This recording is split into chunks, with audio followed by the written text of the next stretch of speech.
The alien warrior woman everyone feared came and sat next to me and put her hand on my knee. Elias Morin had always thought of himself as ordinary. He worked at the Galactic Transit Hub, a sprawling station where travelers from countless star systems crossed paths.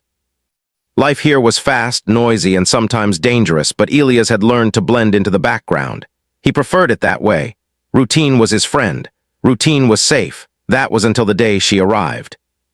The doors to the main concourse slid open, and the sound of armored boots echoed through the hall. Elias noticed the sudden hush before anyone else did.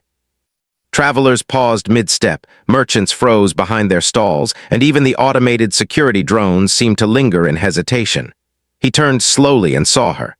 Carzel, the alien warrior woman everyone in the outer systems had been warned about. Tall with broad shoulders, her armor gleamed in muted gold and bronze. Her eyes were sharp, alien, yet intelligent, scanning everything with a predator's precision. Whispers spread instantly across the hub. She was the one who had ended the infamous Marauder rebellion single-handedly, whose name alone sent whole fleets into retreat. Stories of her battles, of entire planets falling before her strategy and strength, were legendary. Yet she moved with calm purpose, not fury. Elias felt a flicker of curiosity, not fear. He had read about warriors like her in galactic history logs, but he had never expected to see one so close, so real. She walked through the crowd, and all eyes followed her. Every species gave her space. Even the station guards stepped aside. Elias noticed that despite her reputation, there was no anger on her face. Instead, there was a quiet focus, like she was searching for something or someone. Then she stopped. The hub was crowded, yet there was one empty seat left near the center, right across from the information terminal where Elias often did his work. Without hesitation, Carzel moved toward it. She approached slowly, deliberately, drawing attention from everyone. Elias felt a knot in his stomach. Surely she could not sit here, not next to him, but she did. The metallic click of her armor as she lowered herself into the seat made Elias' heart pound. Then, more shocking than the seating itself, she extended her hand. She rested it lightly on his knee. Not crushing, not threatening, just firm. Elias froze. He didn't move. The entire station seemed to hold its breath. People whispered, stared, and some even drew their weapons half out of instinct. Carzel's gaze met his. It was intense, piercing, studying. It was a look that could unnerve a seasoned warrior or a diplomat, yet Elias felt only a strange calm. He did not flinch. That small act of stillness seemed to intrigue her. Her grip tightened just slightly, not in force, but in attention. "You are Elias Morin," she said in a voice that was low, smooth, and strangely melodic despite the guttural undertones of her species. "I have watched you." Elias began, then stopped. What could he say? He didn't understand why she was here or why she had chosen him. "Watched me?" he repeated. "Yes," she replied simply, her alien accent sharp but clear. "You do not fear, that is unusual among humans." Elias wanted to speak, to explain, but the truth was he was not brave, not really. He was cautious, thoughtful, and careful. But somehow the quiet acceptance, the refusal to panic, had marked him. Around them, tension thickened. A group of alien merchants muttered nervously, a security drone hovered closer to monitor, and even the hub's AI seemed to lower its background noise. It was as if the universe itself had paused to see what would happen next. Carzel's eyes swept the crowd briefly, then returned to him. "You have survived situations that would have broken most humans," she said. "Not because you are stronger than them, but because you think differently. You adapt, you endure, that is why I am here." Elias swallowed, his mind raced. Adapt, endure. He had survived being stranded on asteroid transport routes, pirate attacks, and even the occasional sabotage at the hub. But he had never thought of it as extraordinary. To him, it was just life. Survival was normal, and yet somehow she had seen the truth. "You are not afraid," she said again, her hand still resting lightly on his knee. "That is a dangerous quality." Elias shifted slightly, careful not to disturb her, though the contact was not uncomfortable. "I don't understand," he admitted. "Why me? Why now?" For a moment she said nothing. Her gaze drifted past him, surveying the hub with the precision of a predator analyzing its environment. Then slowly she leaned back and spoke. "The tribunal is coming." The words sent a ripple through Elias' mind. He had heard rumors, whispers of a council of alien leaders that judged entire species. Most humans dismissed it as legend. Few believed it would ever affect anyone living on the edge of human space. "Tribunal?" Elas echoed. Yes, Carzel said. It will decide the fate of humanity. Many have failed the test already. They will not survive, and yet you, she paused, her eyes holding his. You have already passed the first challenge. Elia's mind spun, past the first challenge. He had done nothing remarkable today. He had simply been alive, he had simply been calm, and yet to her this meant something extraordinary. Why me? He asked again, his voice barely above a whisper. You represent what is unusual about your species, Carzel explained. Humans are unpredictable. They do not always fight when expected, and they do not always flee. They survive through thought, through stubbornness, through ingenuity. You embody that. He blinked. It felt like a dream, a terrible, terrifying, exhilarating dream. Around them, the hub returned slowly to motion, but the attention was not entirely gone. A few daring travelers stared, as if witnessing history. Elas could feel the weight of that gaze, the silent expectation. Carzel finally removed her hand from his knee, though she did not leave. The tribunal arrives soon, she said. You must be ready. Ready for what? He asked, trying to keep his voice steady. For them to judge your entire species, she said simply. And for them to understand why humans are dangerous. Elas felt the weight of that. Dangerous? Humans had never conquered the galaxy. They had never dominated entire systems, but they had survived when others perished. They had rebuilt when civilizations collapsed. Somehow in her eyes that was enough to terrify the rest of the galaxy. He didn't know whether to feel proud or terrified, perhaps both. Minutes passed. The hum of the station returned. People whispered, speculated, and some even avoided the area entirely. But Elas remained in place. He did not move away, nor did he challenge her presence. He simply waited. Carzel leaned forward slightly, her gaze softening in a way that was alien to her kind. Do not misunderstand me, she said. This is not comfort, this is recognition. You have qualities that others lack, and that makes you valuable. Elas tried to absorb the meaning. Recognition? Valuable? He had spent his life thinking of himself as small, unnoticed, and replaceable. And now a warrior feared across galaxies was telling him that he mattered. That humans mattered. The announcement came over the hub's communication system. All travelers prepare for inspection. The tribunal will arrive shortly. All species must report to the central forum. Carzel rose. The sound of her armor was crisp, precise. She glanced down at him. You will come, you will observe, and you will survive. Elas nodded, more out of instinct than understanding. Somehow he trusted her. Somehow he knew that she had chosen him for a reason that went beyond fear or legend. As they walked toward the transit lift, Elas glanced around at the station. Travelers bustled past, oblivious to the storm that was about to descend upon humanity. He felt a thrill of fear, yes, but also something else. Hope. Because if she believed in humanity's resilience, perhaps it was real. And perhaps, for the first time, Elas understood that being human was not weakness. It was strength. The transit lift hummed as it carried Elas and Carzel to the central forum of the Galactic Tribunal.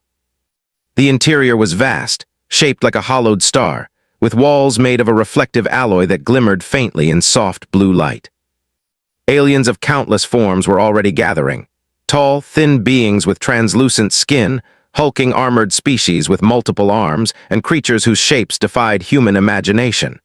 Yet none dared approach Carzel closely, and all gave Elas a cautious, puzzled glance. Elas tried to steady his breathing. He had never been in the same room as so many powerful species before, and the weight of the tribunal's judgment pressed on him like a physical force. Carzel walked beside him silently, her posture rigid, her eyes sweeping the hall with the precision of a predator assessing its territory. You will find, she said softly, her voice still low and calm, that many here fear humans for the wrong reasons. Why? Elas asked, unsure if he wanted the answer. They fear what they do not understand, she replied. Humans endure, humans adapt, humans survive situations that would destroy most species. That unpredictability terrifies them. As they entered the central chamber, a sudden hush fell over the room.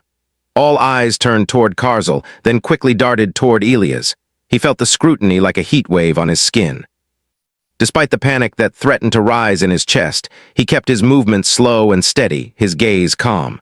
Carzel's earlier words echoed in his mind. Your calm is your strength. At the center of the chamber, a platform rose smoothly from the floor. It was circular, wide enough for several beings, and bathed in soft white light.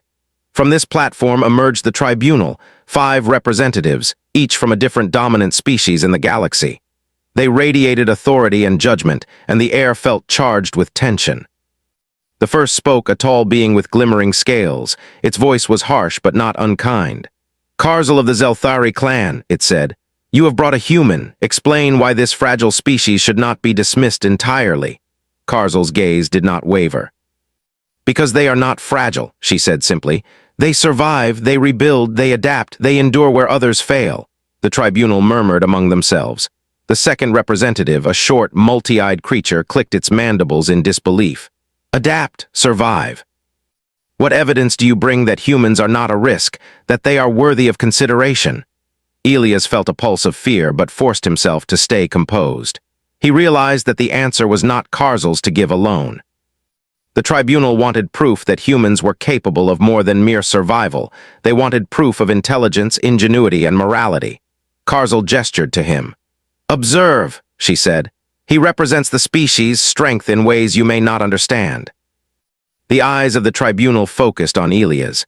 1,000 questions seemed to be asked at once, unspoken but understood. What makes humans valuable? What makes them dangerous? Why does Carzel, a warrior feared above all, choose to protect this one? Elias swallowed and spoke, his voice trembling slightly at first but gaining steadiness. "Humans do not conquer for power alone," he began. "We survive because we are stubborn, because we work together when others would give up. We build even when the cost is high. We fail often, but we rise again. That is what makes us dangerous." A tense silence filled the chamber. The tribunal members exchanged glances, some skeptical, some intrigued. Elias continued. "You fear us because we endure what others cannot. You fear us because we find ways to survive and thrive where others fall. We do not seek to dominate, yet we persist. That persistence is our strength." Carzel's eyes narrowed in satisfaction. He was doing it. The calm reasoning, the honest declaration of humanity's nature, this was the proof she had sensed. The first tribunal member spoke again. "Interesting, yet words alone cannot sway judgment. Demonstrate it. Show us what humanity can do when faced with an impossible situation." Before Elias could respond, Carzel stepped forward. "Then let them witness the human's ingenuity," she said. "They will not survive through strength alone, but through thought, coordination, and determination. Elias, will you do what must be done?" Elias nodded. "Yes," he said, though he did not fully understand the challenge. The chamber shifted. Panels along the walls illuminated, revealing a series of simulations, catastrophes, wars, environmental collapses, and technological breakdowns. The tribunal had constructed scenarios meant to test species' ability to adapt and survive. Carzel guided Elias to one of the stations, a holographic interface that allowed him to interact with each scenario in real time. "Use your mind, human," she said. "Your species survives not by brute force, but by creativity and adaptability. That is your weapon." Elias took a deep breath.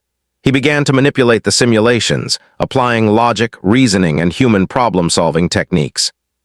He coordinated resource allocation to prevent famines, designed strategies to contain conflicts, and engineered solutions to repair failing ecosystems.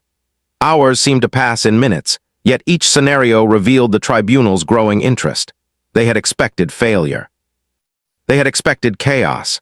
Instead, they witnessed order emerging from complexity, life persisting against overwhelming odds. And Elias, though just one human among billions, became the embodiment of his species' unique strength. At one point, a simulation threatened to spiral into disaster, a massive solar flare approaching a colonized planet. Elias worked quickly, coordinating energy shields and evacuation plans, calculating risk factors down to the last fraction. The solar flare hit, but the human strategies minimized damage. Lives were saved. Civilization endured. Carzel's hand rested lightly on his shoulder, a silent signal of approval. Elias did not need her reassurance. He could feel the truth in the room. The tribunal members' expressions had changed. Skepticism had given way to fascination. Fear had shifted into respect. Finally, the simulations ended. Elias leaned back, exhausted but exhilarated. The tribunal remained silent for a long moment. Then the first representative, the one with glimmering scales, spoke. "It appears we underestimated this species," it said. They do not survive by chance. They survive by intelligence, cooperation, and resilience. The second member, the multi-eyed one, clicked its mandibles. I had expected them to fail quickly, yet this one, a single human, has demonstrated what countless humans can do together. Elias exhaled, relief washing over him. He had done it. He had survived the test. Humanity had survived the test, not through violence, not through conquest, but through thought, determination, and ingenuity. Carzel stood beside him, proud, yet her expression remained calm. "You have proven what I have known all along," she said. "Humans are not fragile. They are not weak. They endure. They adapt. They survive. That is why they are dangerous to those who rely only on strength." The tribunal members murmured among themselves, deliberating quietly. At last, the representative with glimmering scales spoke again. "We recognize humanity's resilience. We acknowledge the threat they pose, but also their potential for alliance and growth. They may join the Galactic Council as stabilizers, not conquerors."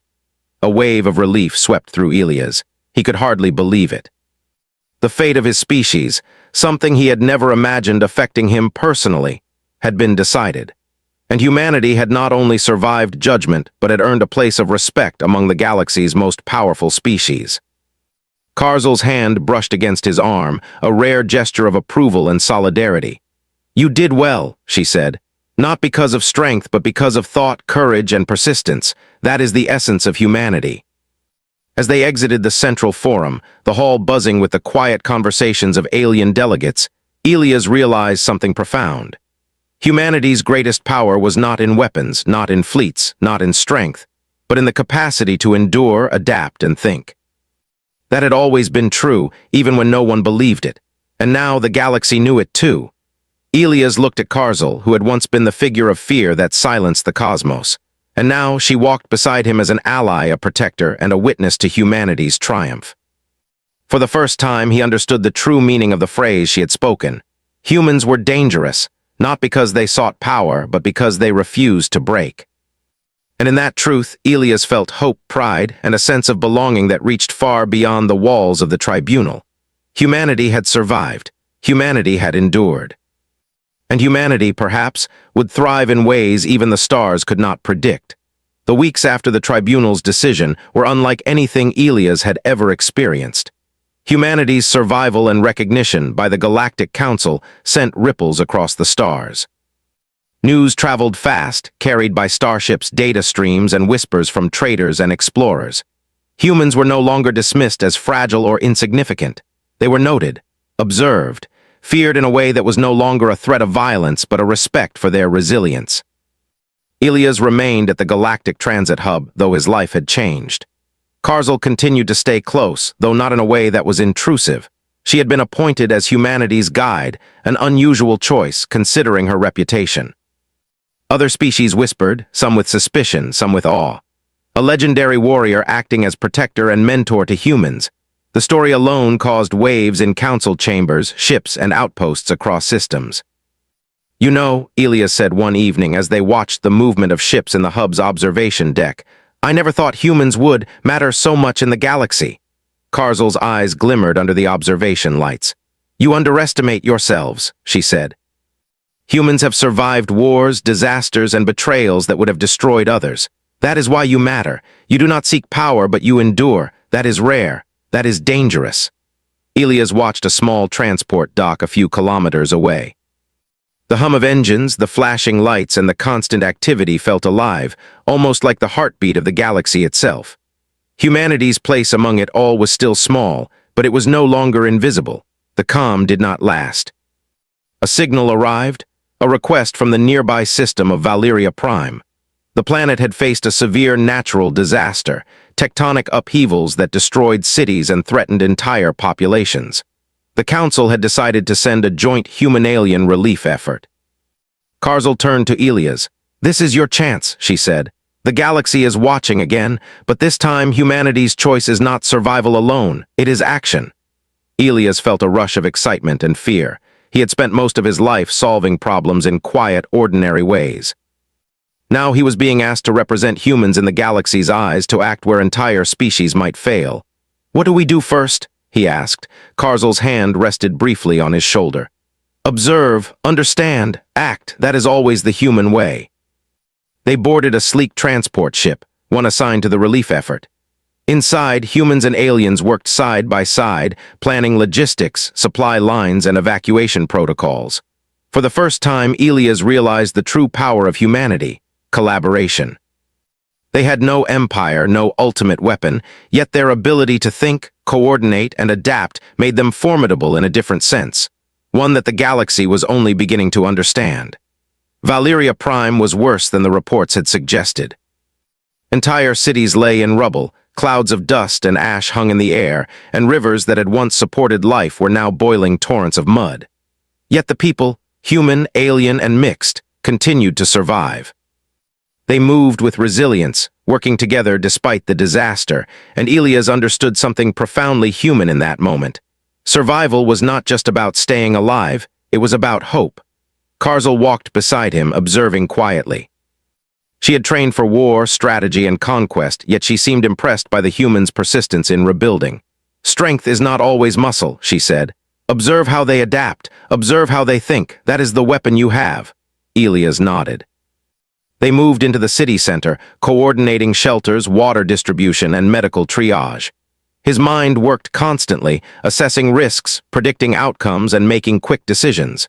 Every choice affected thousands of lives. Every error could mean disaster. Hours stretched into days, but humanity's ability to persist and organize never faltered. Aliens who had once doubted human capacity now looked on in astonishment. Carzel's presence was a quiet reminder that humans were no longer alone, but it was their own ingenuity that impressed the galaxy. One night, Elas walked through a partially restored street, watching children play amidst rubble.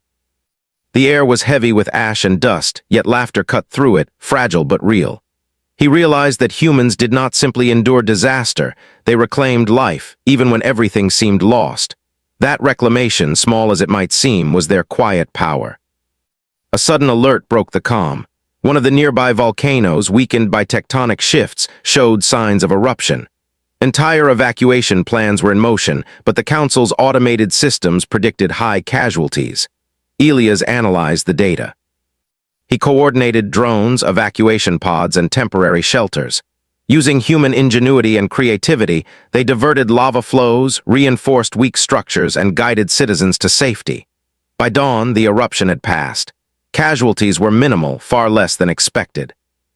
Alien delegates who had joined the relief effort began to murmur among themselves. "These humans, they think differently," one said.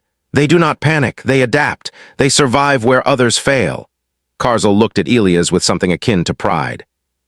"They will not soon forget what humans can do," she said, "nor will they underestimate your species again."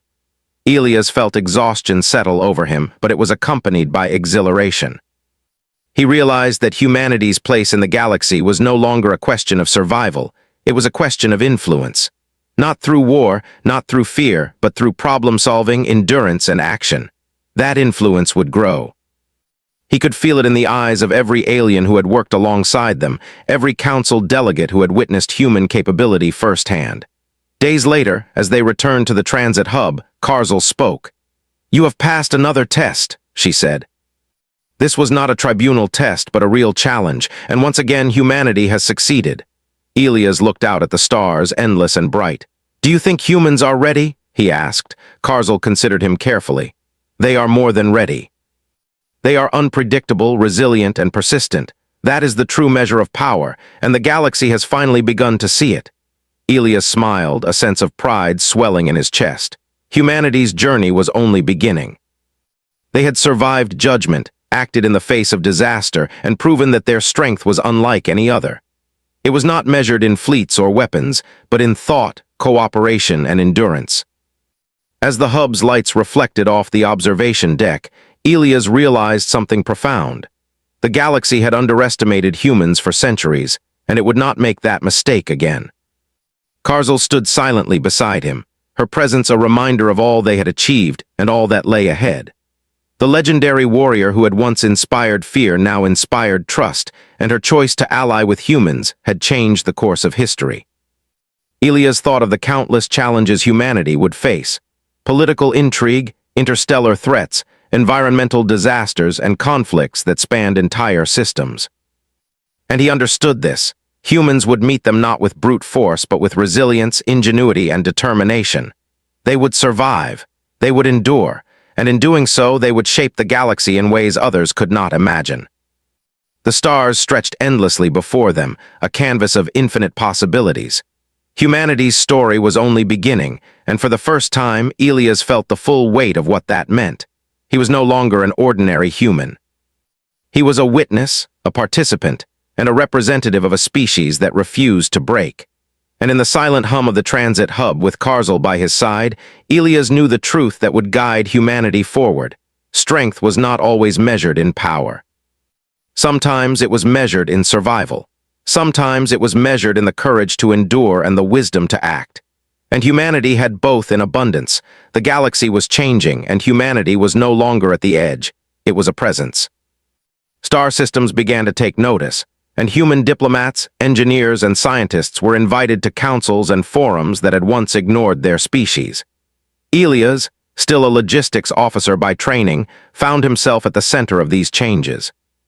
Carzel remained by his side, as much a mentor as a protector, guiding him through the complex politics and cultures of the galaxy.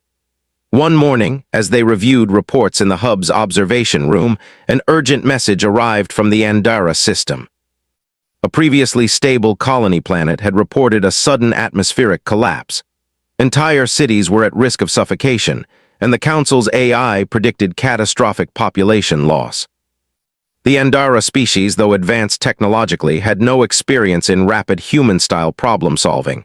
They had the knowledge but lacked the adaptability humans displayed. Carzel turned to Elas.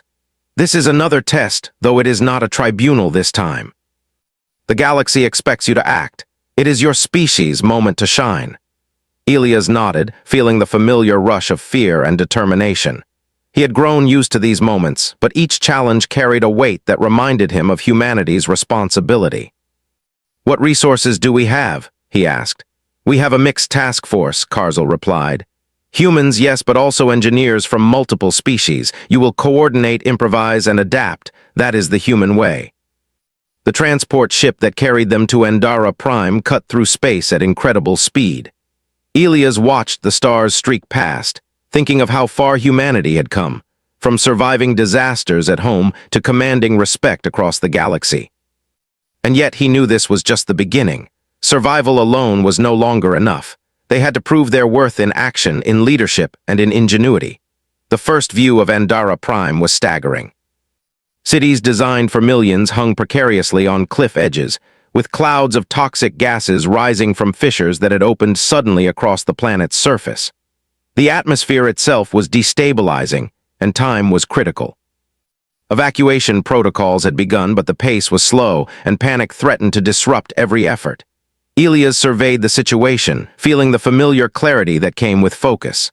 Panic would not help, analysis would. He assigned teams to assess structural integrity, coordinate evacuation routes, and stabilize critical infrastructure. Aliens who had been skeptical of humans watched in amazement as Elas coordinated strategy with speed and precision. Carzel observed silently, occasionally offering guidance on handling the alien task force. But Elas quickly realized that humans excelled at improvisation in ways her species did not always anticipate. "They are thinking steps ahead," one of the Andara engineers whispered to a colleague. "They anticipate problems before they happen." Elas' mind raced through calculations, possibilities, and contingencies. He organized shelters that could withstand toxic exposure, rerouted energy to maintain atmospheric regulators, and repurposed transport pods to evacuate the most vulnerable first. Each decision saved time, and each action inspired confidence in the panicked population. As the hours passed, small victories began to accumulate. Cities that were moments from collapse remained standing, evacuation zones operated efficiently, and lives were saved. The Andara leadership, initially skeptical of human involvement, began to watch Elas with a mix of awe and respect. His calm, methodical approach contrasted sharply with the panic and rigidity they had relied on before. In the midst of the chaos, a sudden secondary crisis emerged. A previously dormant volcano, destabilized by the atmospheric collapse, threatened to erupt, endangering thousands of lives. Sensors detected lava flows moving faster than predicted, and standard evacuation routes were already congested. Elas acted quickly. He coordinated teams to construct temporary barriers and redirect lava into unpopulated zones. Drones flew ahead to assess the safest paths, while humans and aliens together reinforced structures at risk. Every action had to be precise. Any error could cost countless lives. Carzel watched closely. She had faced countless battles, yet she had never seen a species combine intelligence, empathy, and strategic thinking in such a seamless way. Elas was not commanding armies. He was coordinating survival itself, and it was more effective than any weapon she had ever used. Hours later, the eruption passed with minimal casualties. The Andara citizens, exhausted but alive, began to emerge from shelters, whispering in amazement about the humans who had saved them. The council delegates took note, recording every action and decision. Humanity's reputation spread faster than any fleet or military conquest could achieve. Elas, drenched in sweat and dust, allowed himself a brief moment of relief. He had led not through intimidation, not through force, but through ingenuity and action. Humanity's true strength was becoming undeniable. That evening, as the sun set over the recovering cities of Andara Prime, Elas and Carzel stood on a high ridge, looking at the lights flickering across the planet. The air was still unstable, but life had survived. "You did well today," Carzel said softly. "You acted as a human should, thoughtful, persistent, and decisive. You have saved lives and proven to the galaxy that humans are more than survivors. You are leaders." Elas shook his head. "I did not do this alone. Humans alone could not have managed it. We had helped other species, other skills, but perhaps that is humanity's real strength, the ability to bring everyone together to adapt and to endure." Carzel's eyes reflected pride. "Yes, that is why the galaxy fears humans. Not because you are stronger, but because you think differently. You endure, you adapt, you influence events without necessarily controlling them. That is a rare power." Over the next weeks, the Andara recovery became a model for interstellar cooperation. Humans were increasingly called to lead joint missions, coordinate disaster relief, and mediate disputes between rival species. Each success reinforced the HFY truth that humans were not the strongest, fastest, or most technologically advanced species, but they were persistent, innovative, and resilient. Elas began to realize that humanity's role was shifting. Survival was no longer enough. Now they were shaping the galaxy. Their influence was growing through ideas, planning, and action rather than force.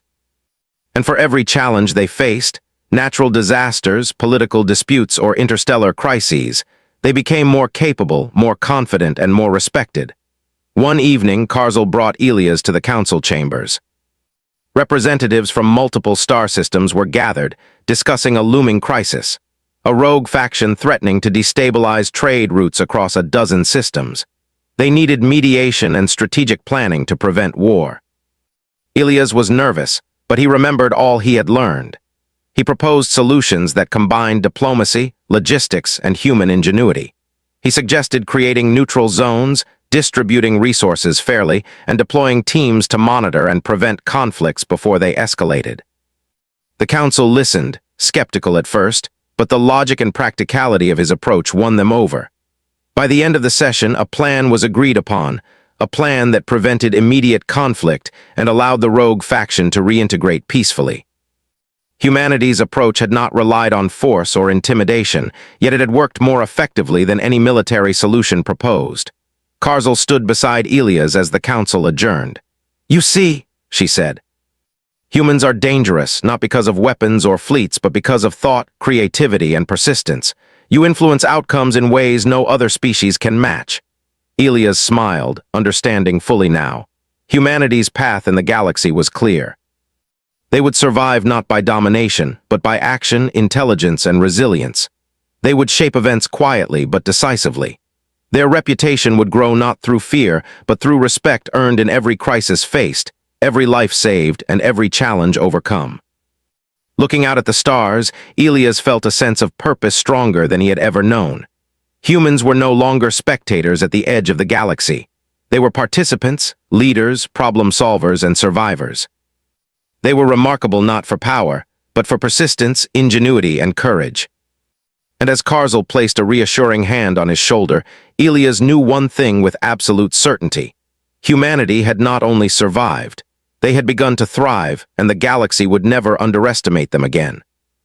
The universe was vast, full of challenges, dangers, and mysteries yet to be discovered. But humanity, Elias realized, was ready to endure, ready to adapt, ready to influence and shape the galaxy in ways no one had imagined.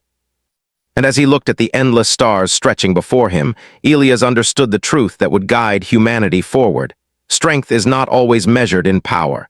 Sometimes it is measured in resilience. Sometimes it is measured in courage. And sometimes it is measured in the willingness to act wisely when all seems lost. Humanity had all three in abundance.